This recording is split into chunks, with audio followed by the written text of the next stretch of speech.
अपनी माया के छल से बर्फ शिला में बंद कर दिया। मैं अपने बल से प्रतिकार लूंगा। मुझ में एक सहस्त्र हाथियों का बल है। मैं शपथ देता हूं, मैं तेरा अंत करूंगा। रुक जाइए।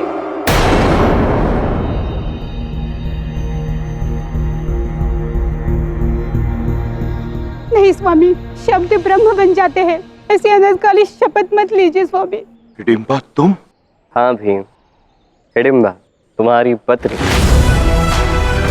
तूने एक क्षण के लिए भी नहीं सोचा कि एक ऐसा व्यक्ति जिससे तुम युद्ध लड़े जा रहे हो, जिसकी शक्ति तुम्हारे समान है, वो तुम्हारा भी रक्त हो सकता है।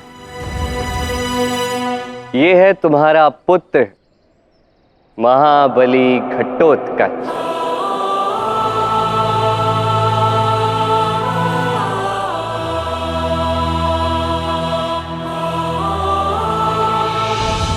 घटोत्कच मेरा पुत्र?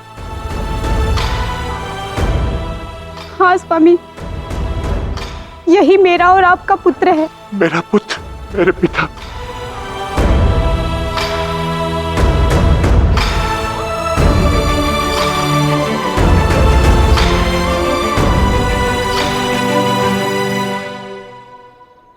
तुम्हारे पिता ही नहीं, तुम्हारी माता के रक्षक भी, तारनहार भी। मेरे भाई हिडिंब ने मेरा सारा जीवन यातना से भर दिया था। एक एक श्वास जैसे बोझ लगती थी मुझे। अत्यंत क्रूर था वो, और ना चाहते हुए भी मुझे उसका साथ देना ही होता था। पर तुम्हारे पिता ने उसका अंत किया, मुझे दुख मुक्त किया। मैंने इन्हें अपना पति मान लिया, परंतु इन्होंने मुझे बताया था कि ये यहाँ मेरे साथ नहीं रुक सकते। इनका धर्म कुछ और है, पर मैंने इनकी नहीं मानी। मैंने इनसे गंधर्व विवाह कर लिया, और इन्हीं का लहू तुम्हारे धमनियों में बह रहा है। इसी कारण तुमने इन्हें कभी नहीं देखा पुत्र। तुम्हारे पिता बहुत महान है पुत्र। महान नहीं, मूर्ख हूं मैं कि इससे युद्ध करके भी ये नहीं समझ पाया कि क्यों इससे जीत नहीं पा रहा हूं। हाँ, एक पिता अपने पुत्र से कैसे जीत सकता है? मुझे गर्व कि मैं आपका पुत्र हूं पिताश्री, और मुझे संतोष है कि तुझ जैसा महाबली मेरा पुत्र है। तुम ये सब पहले से जानते थे ना कृष्ण? तो पिता और पुत्र को लड़वाया क्यों? सीधे सीधे नहीं बोल सकते थे? इनका युद्ध आवश्यक ठहरा था ताकि ये जान सके कि सम्मिलित रूप से ये कितने शक्तिशाली। पर लड़ना ही क्यों आवश्यक था? क्योंकि भीम मुझसे शीघ्र ही कुछ बड़ा मांगने वाला है राधा। आज उसने अपने पुत्र का बल देखा है, और यदि ये बल देखा नहीं होता तो कभी मांगता ही नहीं मांगता तो धर्म स्थापना के इस महायात्रा में घटोत्कच का पात्र कभी होता ही। अब बता ही डालो, क्या भागीदारी है घटोत्कच की इस धर्म स्थापना की यात्रा में? वो भी अभी कुछ क्षण में ज्ञात हो जाएगा। पुत्र, तुम्हें बार बार बलि और रक्त अभिषेक की बात क्यों कर रहे थे? माता ने महामाया की पूजा की है और मनुष्य बलि का संकल्प लिया है। मनुष्य की बलि पाप है। क्षमा स्वामी, पर यह असुरों की प्रथा है। प्रथा और रीति दोनों में यही तो अंतर है। रीति के साथ नीति जुड़ी होती है, किंतु प्रथा के साथ किसी के मन की बुनी हुई कोई कथा। कभी प्रथाओं का पालन इसलिए ना करना क्योंकि आपसे पहले किसी ने उसका पालन किया था। कि कई बार ये प्रथा, इसकी स्थापना ऐसे लोग भी करते हैं जो दुर्बुद्धि होते हैं, स्वार्थी होते हैं। तो पालन करने से पूर्व 10 बार सोचना।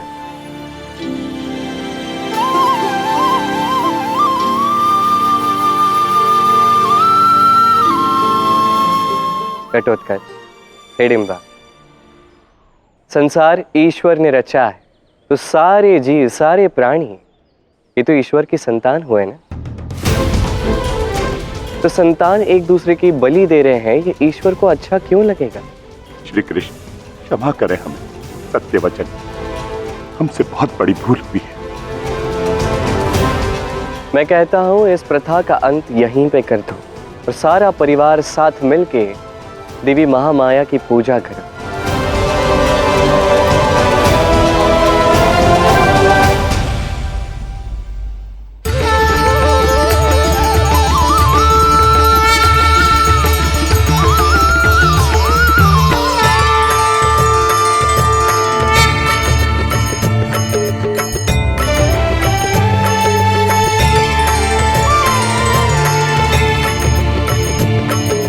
तुम्हारी लीला कहाँ से कहाँ जा सकती है कोई जान ही नहीं सकता कृष्ण। कैसे तुमने एक परिवार को मिला दिया, सबका मन बदल दिया, सबको आनंद दिया। अब जिस लीला से संसार को आनंद ना मिले, भला क्या वो भी कोई लीला है राज?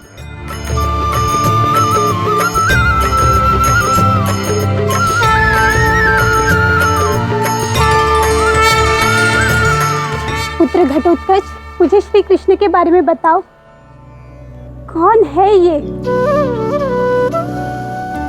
मैं भी जानना चाहती हूँ, जिन्होंने तुमको इतना प्रभावित किया है। कौन है, क्या है, ये कैसे समझाऊं माता तुम्हें? बस इतना जान लीजिए कि ऐसी दिव्यता मैंने आज तक किसी में नहीं देखी। श्री कृष्ण, देखा आपने कितना शक्तिशाली है मेरा पुत्र। हर बात में आप जैसा ही है, उतना ही बली, उतना ही जल्दी उत्सकावे में आने वाला। बस समान नहीं है आपके, आधा असुर है ना।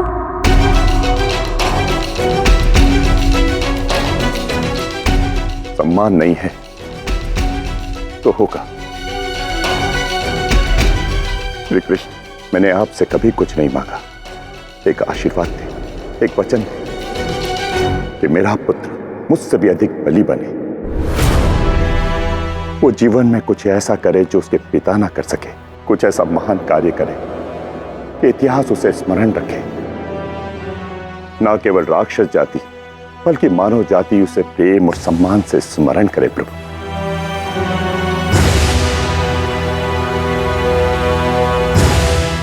क्या हुआ कृष्ण, क्यों नहीं आशीष देते ऐसे घटोत्कच को? क्योंकि इतिहास और ये संसार ऐसे ही किसी को स्मरण नहीं रखता रहता, बहुत बड़ा मूल्य चुकाना पड़ता है। जो मूल्य होगा वो मैं चुकाने के लिए प्रस्तुत हूं श्री कृष्ण।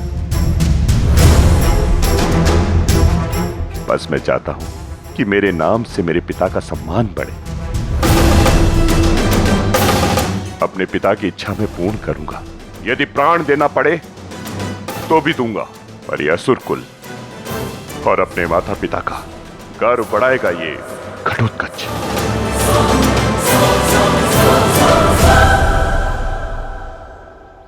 जैसी एक माता पिता और संतान की इच्छा, तथास्तु।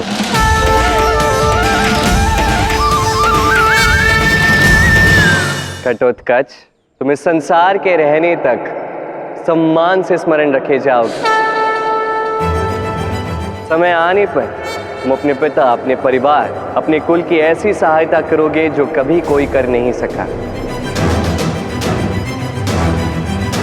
साक्षात देव भी आकर तुम्हें प्रणाम करेंगे। तुम्हारी शक्ति को सदा स्मरण किया जाएगा।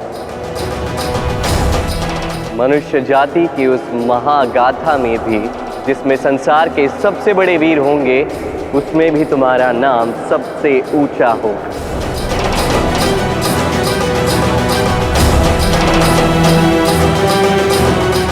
श्री कृष्ण, मेरे पुत्र को वर देने के लिए आपका बहुत बहुत धन्यवाद। अब चलिए, राजसी यज्ञ के लिए पहले बहुत विलंब हो गया। नहीं भीम, तुम अभी राजसी यज्ञ करने नहीं जाओगे। ये भी तुम्हारा परिवार है, और परिवार प्रेम से अधिक महत्वपूर्ण और कुछ नहीं होता। और भीम, यदि कर्म को तुम्हारी आवश्यकता है तो वो रुकेगा तुम्हारे लिए।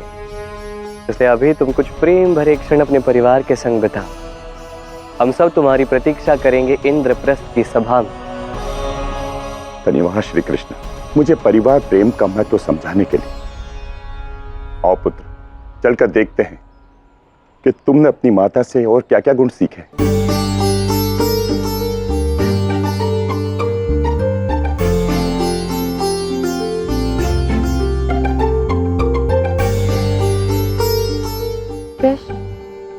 आज तक ये विशाल स्वरूप तुमने किसी को नहीं दिखाया, फिर घटोत्कच पर इतनी कृपा क्यों? ये राधा घटोत्कच भविष्य में एक ऐसा कर्म करने वाला है जिसके लिए आज मेरा ये रूप देखना है उसके लिए आवश्यक था। कृष्ण के सुकर्म का